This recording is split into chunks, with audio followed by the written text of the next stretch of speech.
So ayan, magluluto tayo ngayon ng buttered shrimp. Siyempre, ito yung shrimp, may mga natira. Siguro mga nasa 8 pieces to. Tapos siyempre kailangan natin ng butter at maraming bawang. Tapos lagyan din natin ng konting soda para alam nyo na ako anong brand yan. Para medyo may sabaw, masabaw. Tapos yung mga paminta. Gagawin natin itong buttered shrimp. Yan. So, tiwan na natin to, syempre. Mamaya, makikita nyo na ang finished product. Okay? Sarap. Actually, madali lang naman itong gawin eh. Isa lang prepare.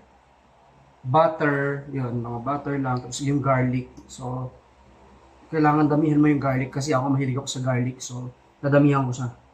Yan. Siguro yung isang ganto, pwede na to. Dun sa mga 8 pieces na shrimp. Ayan.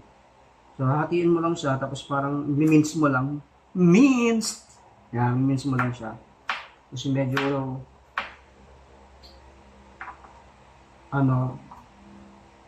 liitan mo lang yung paghiwa-hiwa dun sa garlic.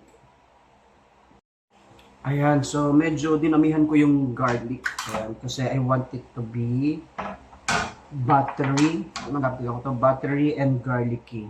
Garlicky! Ayan, so maya-maya okay na rin to. Kasi, yun nga, mabilis lang naman to i-prepare tsaka iluto. Siguro mga maximum 10 minutes okay na to. So, yan, isasalang ko na din to. Tapos, salagyan ko na ng mga konting mga pampalasa, mga spices, depende po sa preference nyo. Lalagyan ko din siya ng chili, ng sili, para medyo maanghang yung flavor niya. Tsaka, ayun, maya-maya, malapit na to. Ito na yung gagawin kong, kakainin ko for dinner, and then yung iba is gagawin kong pambaon kasi meron pa akong trabaho mamaya. So, panggabi po tayo. So, ayun, lalagyan ko din ito para medyo maanghang. Tapos ito, konting hot sauce. Galing lang yan sa pinabili kong, pinanggalingan ng pinabilihan ng Gaston. So, ayun. Maya-maya, ready na to. So, tingnan natin ang resulta. So, ayan, ilagay na natin tong butter.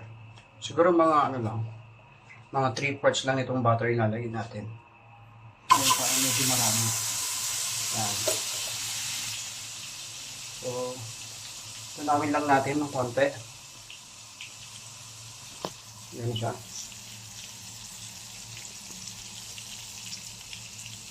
Tunawin natin siya, tapos susunod na natin yung garlic. So, iaano natin yung garlic dyan. Saute. Ayan eh. Hanggang sa matunaw lang yung butter, lalagyan natin na siya ng garlic. Ayan. Ayan, tapos lagyan na natin yung garlic natin dyan. Ayan. Lagyan na natin doon. Lagyan na natin yung garlic na yan. Ayan, lagyan na natin to.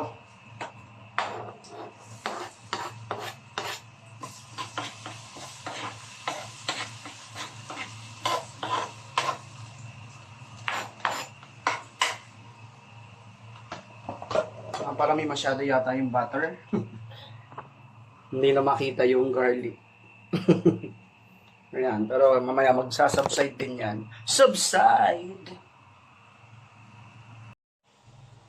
Ayan, lagyan na natin tong shrimp. Lagyan na natin siya doon. Ayan. Lagyan na natin siya lahat dyan para maluto na siya. Ganun lang naman eh. So parang siyang papapulahin mo lang siya hanggang sa pumulan na siya. Yan, nilagyan ko na yung mga pampalasa and all yan.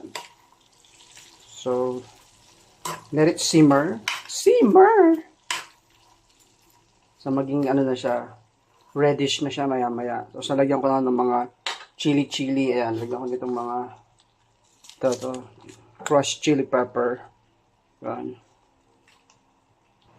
So, ayan, hinihintay na lang natin siyang medyo kumulo-kulo para maluto ng maayos. Parang napansin yung daming sabaw. Sinadya ko talaga na damihan yung sabaw kasi para sabaw pa lang, ulam na. Ayan. Para manuot talaga yung butter. Tsaka nilagyan ko ito ng soda. Para medyo naghahalo yung alat at tamis. Ayan. Pero kasi ako medyo maalat akong tao. So, nilagyan ko pa siya ng konting pampaalat. So, ayan. Medyo nagbo-boil na. So, siguro in 3 to 5 minutes, it's good to go. So, ayan. Yan na yung dinner ko. Tsaka yung ayan. Sarap. Diba? Ayan. So, mamaya, yan na yung babaunin ko.